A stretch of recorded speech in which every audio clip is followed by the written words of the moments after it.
Bonjour, j'espère que vous allez bien. On se retrouve aujourd'hui pour une nouvelle vidéo et c'est la suite de mon update lecture du mois de septembre. Alors c'est un petit peu particulier en fait puisque la première partie de l'update lecture je l'ai filmée aux alentours de mi-septembre et à ce moment-là donc j'avais déjà lu 6 ou 5 livres, je ne sais plus, et je m'étais dit oh là là, qu'est-ce que ça va être à la fin du mois.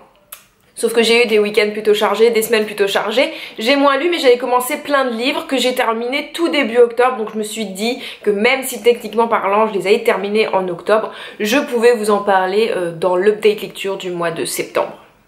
Le seul livre que j'ai effectivement commencé et terminé au mois de septembre, c'est Harry Potter and the Cursed Child, donc de Jack Thorne. Donc c'est la pièce, c'est le fameux 8e Harry Potter. Ça se passe 19 ans après la fin de notre dernier tome et nous suivons plus exactement les enfants d'Harry et celui de Drago aussi. J'ai pas envie de vous faire un résumé plus détaillé que ça parce que je pense que comme moi vous avez vraiment envie de garder la surprise et de découvrir l'univers, les personnages qui ont été repris par Jack Thorne et du coup je me dis que je vais rien vous dire là-dessus. J'ai été super contente de les retrouver, de retrouver Hermione, Ron, Harry, mais aussi de découvrir une toute nouvelle histoire, une toute nouvelle intrigue. C'était plutôt sympa et en même temps on retrouve un petit peu le fil conducteur, donc c'était chouette. Et donc le fil conducteur c'est l'enfant maudit et finalement on sait pas très bien qui c'est l'enfant maudit, on a l'impression que c'est un petit peu tout le monde. Le concept en tout cas je pense que vous comprendrez si vous avez lu la pièce, si vous allez quand vous allez la lire vous comprendrez ce que je veux dire par là. Et c'était très intéressant de retrouver sous cette forme Harry Potter, donc sous la forme d'une pièce de théâtre. Clairement on n'a pas du tout les mêmes attentes quand on a l'habitude de... Enfin si vous avez l'habitude de lire du théâtre, vous savez qu'on ne peut pas avoir les mêmes attentes que pour un roman. Il y a évidemment moins de descriptions et beaucoup plus de dialogue et ça va aussi beaucoup plus vite. Ce ne sont pas du coup des aspects qui m'ont dérangé puisque ayant fait une licence en lettres, j'ai plutôt l'habitude de lire du théâtre, mais il est vrai que ça m'a un petit peu manqué quand même puisque c'est vraiment pas la même sensation, on n'est vraiment pas plongé de la même façon dans un univers quand on a des très longues descriptions, surtout que les descriptions de J.K. Rowling sont toujours magnifiques, elles nous font toujours rêver, donc c'est vrai que ça m'a énormément manqué de ce point de vue là. Sinon comme je le disais j'ai beaucoup apprécié l'intrigue que j'ai trouvé plutôt originale et plutôt sympathique à suivre.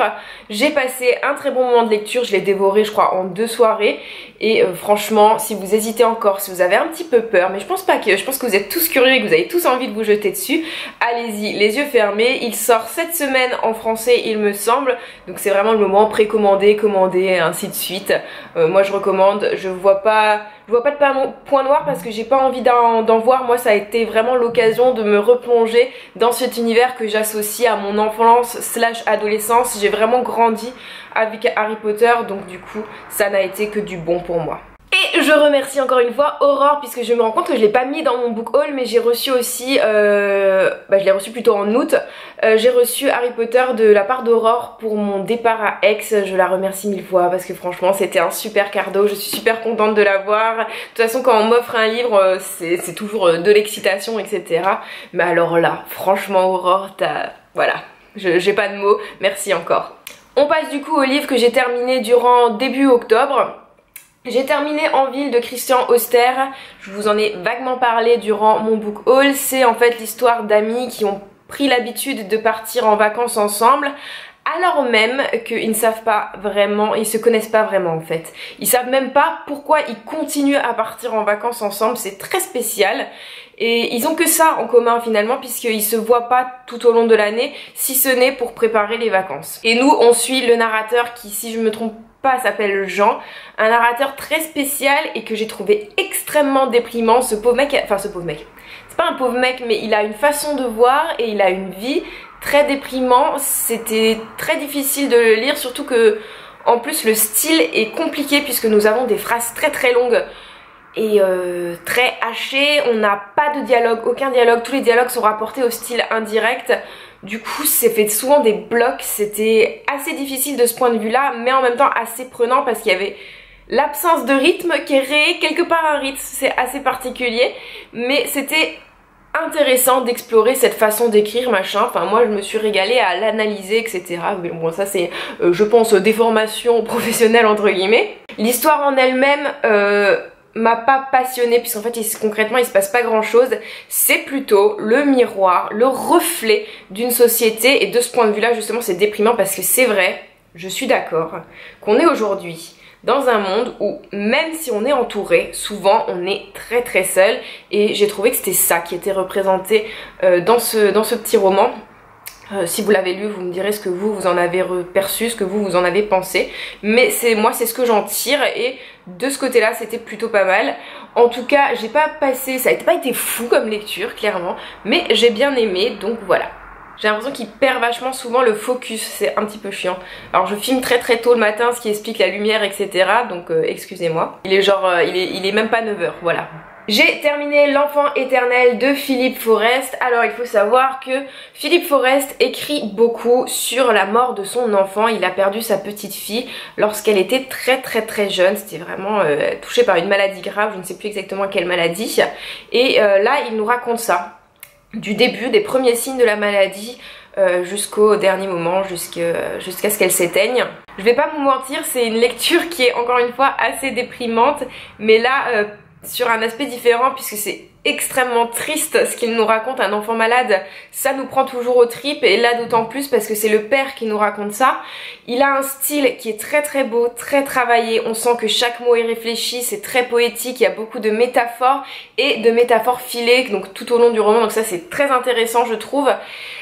Mais même si le style est très travaillé, ça ne dénaturalise pas du tout les sentiments et les émotions qu'il cherche à nous faire ressentir, enfin qu'il cherche peut-être pas nécessairement à nous faire ressentir, mais que lui il a ressenti, et que du coup nous aussi on arrive un petit peu à ressentir au travers de sa plume. C'est très prenant, ça nous serre le cœur de lire ça. J'ai eu plusieurs fois les larmes aux yeux. En général j'arrivais pas à lire plus de 4-5 chapitres à la suite, tellement ça me faisait mal de lire ça. C'est très très touchant comme lecture, très très beau de voir cet amour qu'il avait pour sa fille, et en même temps ça nous fait de la peine de sentir à quel point il a été blessé par cet événement, ce qui est tout à fait normal. Il a été vraiment marqué, on le sent, et voilà, c'était une très très belle lecture. Je suis très contente d'avoir découvert Philippe Forest, et je vais peut-être essayer d'en lire d'autres. Et j'ai aussi lu J'étais là de Gail Forman, donc chez le livre de poche. C'est l'histoire de Cody qui perd sa meilleure amie qui s'est suicidée, un suicide extrêmement calculé puisqu'elle avait tout préparé, de la méthode jusqu'au lieu, en passant par le fait qu'elle a programmé carrément un mail un mail que tous ses proches allaient recevoir au moment, à l'instant T, on va dire. Et donc on suit Cody qui est totalement perdue face à ça, puisqu'elle pensait la connaître et elle la voit faire cet acte qui ne correspond pas du tout à sa personnalité, à ce qu'elle pensait en percevoir, puisque Cody décrit sa meilleure amie comme une personne extraordinaire, extravagante, qui va vraiment vers les autres, qui est intelligente, etc. Et du coup elle est totalement perturbée par cet acte. D'autant que avant son suicide elles ont commencé à s'éloigner l'une de l'autre, donc elle cherche des réponses en fait, des réponses qu'elle ne trouve pas. On lui pose des questions et elle n'a pas les réponses, du coup on lui demande pourquoi, machin, pourquoi elle a rien vu venir, etc. Mais la pauvre elle en sait pas plus que les parents et que le reste. Et il se trouve qu'elle va plus ou moins commencer à faire une petite enquête parce elle va avoir un élément un petit peu suspicieux, et elle va commencer à faire une enquête sur son suicide, et c'est là que le livre devient vraiment intéressant à mon sens, parce qu'au début on s'ennuie un petit peu à explorer le deuil de Cody, à voir son incompréhension, etc. Mais à partir du moment où elle commence à faire des recherches, j'ai trouvé ça très prenant, le petit côté enquête en fait. Le style est pas fameux, je l'ai trouvé encore une fois très moyen, je l'avais déjà trouvé moyen il me semble dans Si je reste, mais Si je reste c'est une histoire qui est tellement touchante qu'on oublie un petit peu les imperfections. Là ça m'a un petit peu plus dérangée, c'est vrai que c'était extrêmement jeunesse, je pense que ce sont des petits détails qu'on ne perçoit pas nécessairement si on a 15 ans comme ça. C'est vrai que ça vise vraiment ce public là.